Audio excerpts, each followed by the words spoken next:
DDA translator 2022 भर्ती परीक्षा की बात करें तो जैसा कि आप जानते हैं इसमें पेपर 1 होता है यानी जिसको स्टेज 1 कहते हैं।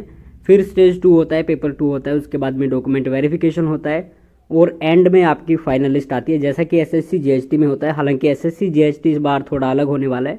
जो पैटर्न होता है वो भी एसएससी जीएसटी से ही मिलता है जो का त्यों, लेकिन इनका जो लेवल है तो वो लेवल कहीं हद तक काफ़ी ज़्यादा ऊपर है। एसएससी में जो पेपर 1 में हिंदी आती है और ट्रांसलेशन का भी लग रहा है मुझे कि थोड़ा बहुत ऊपर ही मिलेगा। अब इस वीडियो में देखें तो भाई इस वीडियो में हम बात करेंगे कि जूनियर ट्रांसलेटर राजभाषा की जो रिक्रूटमेंट थी उसके पेपर 1 का रिजल्ट कैसा रहा, कैटेगरी वाइज कितनी कट ऑफ गई, कितने कैंडिडेट्स को पेपर 2 के लिए किस कैटेगरी से क्वालिफाई किया गया, एग्ज़ाम डेट क्या हो सकती है पेपर 2 के लिए, और कैटेगरी वाइज कितने सारे कैंडिडेट्स ने किस कैटेगरी से यूआर कैटेगरी पे क्वालिफाई किया है। तो देखते हैं यहाँ पे आपके सामने है रिजल्ट और ये है जूनियर ट्रांसलेटर राजभाषा ऑफिशियल लैंग्वेज 16/8/2022 को स्टेज 1 हुआ था। अब आती है आपकी कट ऑफ। तो कट ऑफ की बात करें तो यहाँ पे यूआर की कट ऑफ गई है 127 पॉइंट कुछ में, ईडब्ल्यूएस की बहुत कम गई है 93 पॉइंट कुछ में, एससी की 110 पे है, एसटी के लिए कोई वैकेंसी नहीं थी, ओबीसी की 115 पॉइंट कुछ पे है। ये इतने सारे पॉइंट्स दशमलव में इसलिए आए हुए क्योंकि 0.33 की नेगेटिव मार्किंग थी। वीएच के लिए वैकेंसी एक थी वीएच के लिए, लेकिन यहाँ पे शायद कोई कैंडिडेट क्वालिफाई नहीं कर पाया है। एचएच की गई है 59.606 पे और अदर्स की भी कोई वैकेंसी नहीं थी। टोटल में कुछ नहीं आता यहाँ पे। अब देखा जाए तो कितने कैंडिडेट्स को क्वालिफाई यानी शॉर्टलिस्ट किया गया है पेपर 2 के लिए, तो यूआर से 20 कैंडिडेट है, ईडब्ल्यूएस से 10 हैं, एससी से 10 हैं, ओबीसी से 20 हैं, एचएच में केवल एक ही बंदा है और टोटल 61 कैंडिडेट्स को क्वालिफाई किया गया है। तो जैसा कि आप जानते हैं टोटल 6 वैकेंसी थी, तो सीधा सीधा देखा जाए तो एक वैकेंसी पे इन लोगों ने 20 कैंडिडेट्स को पेपर 2 के लिए शॉर्टलिस्ट किया है। अब देखें कि किस कैटेगरी से कितने सारे कैंडिडेट्स हैं। तो अगर लिस्ट यहाँ पे मैं आपको दिखाऊं तो एक बार लिस्ट देख लेते हैं।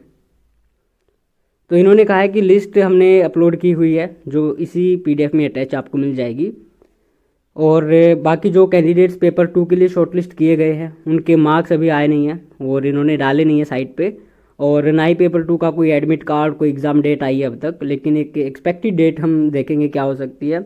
तो आपको साइट के टच में रहना होगा। अब ये आती है list of provisionally shortlisted candidates in alphabetic order. तो यहाँ पे बहुत सारे कैंडिडेट मान लेते हैं कि हमारी रैंक ऊपर है, मान लीजिए जो शुरुआत के 3 4 5 6 कैंडिडेट्स हैं, तो ये मत सोचना कि वो उनकी जो रैंक है वो हायर है, क्योंकि इन्होंने पहले ही कहा है कि अल्फ़ाबेटिक ऑर्डर में हमने लगाया इनको। तो ये आपके सामने टोटल कितने कैंडिडेट्स हैं 61 जैसा कि इन्होंने बताया। तो 61 कैंडिडेट्स के नाम है, रोल नंबर है, उनके फादर नेम है, कैटेगरी है, उनकी आईडी है जो भी आईडी थी। तो 18/10 को ये रिज़ल्ट कल ही जारी हुआ था और कैटेगरी वगैरह सब कुछ दे रखा है इन लोगों ने। तो रोल नंबर देख लेना आप, एप्लीकेशन नंबर है तो इस हिसाब से आप चेक कर सकते हैं आपका अपना नाम। अब देखें तो किस कैटेगरी से कितने सारे कैंडिडेट्स को इन्होंने शॉर्टलिस्ट किया है पेपर 2 के लिए, तो वो मैं आपको भी बता देता हूँ, दिखा देते हैं। ये रहे आपके सामने। ईडब्ल्यूएस में देखिए एक वैकेंसी है लेकिन 13 कैंडिडेट शॉर्टलिस्ट किए गए हैं इस लिस्ट को देखा जाए तो। एससी में एक वैकेंसी है, 11 कैंडिडेट्स को शॉर्टलिस्ट किया गया है। यूआर में 2 वैकेंसी है, केवल 8 कैंडिडेट्स को शॉर्टलिस्ट किया गया है। ओबीसी में 2 वैकेंसी हैं, तो 20 कैंडिडेट शॉर्टलिस्ट किए जाने थे लेकिन इन्होंने 29 कैंडिडेट्स लिए। तो सीधा सीधा मतलब ये है कि भाई 9 कैंडिडेट तो ओबीसी के ऐसे हैं जो यूआर पे क्वालिफाई कर रहे हैं, यानी कि यूआर की कैटेगरी वो क्रॉस कर चुके हैं। 127.434 से ऊपर उनके मार्क्स हैं। इसके बाद एससी से केवल एक ही बंदा है, ईडब्ल्यूएस से 3 बंदे हैं। ठीक है, तो ये सिस्टम है जो भी है, और यूआर ओबीसी में ही फाइट होगी। हालांकि फाइट तो सभी की बराबर है।